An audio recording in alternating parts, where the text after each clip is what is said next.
कभी मुंबई को समझना हो ना तो मरीन ड्राइव मत जाना, पी कार की लोकल पकड़ना। मुंबई की लाइफलाइन, द लोकल ट्रेन, जहां हर मुंबईकर का दिन स्टार्ट भी इसी से होता है और एंड भी। यहाँ ट्रेन रुकने से पहले ही लोग चढ़ भी जाते हैं और उतर भी जाते हैं। यहाँ हर बंदा लाइन में खड़ा होता है, सीट के लिए नहीं, होप के लिए।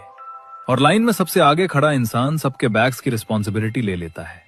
यहीं कुछ अनजान लोग रोज मिलते मिलते दोस्त बन जाते हैं। यहाँ भीड़ में लटक के ट्रैवल करना भी नॉर्मल है।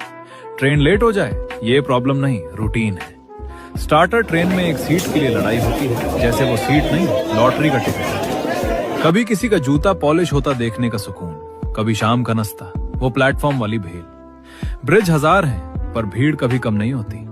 और इतनी परेशानियों के बाद भी हर मुंबई का रोज वही रिस्की सफर करता है, सिर्फ अपने घर को चलाने। ये लोकल ट्रेन सिर्फ मुंबई की लाइफलाइन नहीं, मुंबईकर्स का लाइवलीहुड है।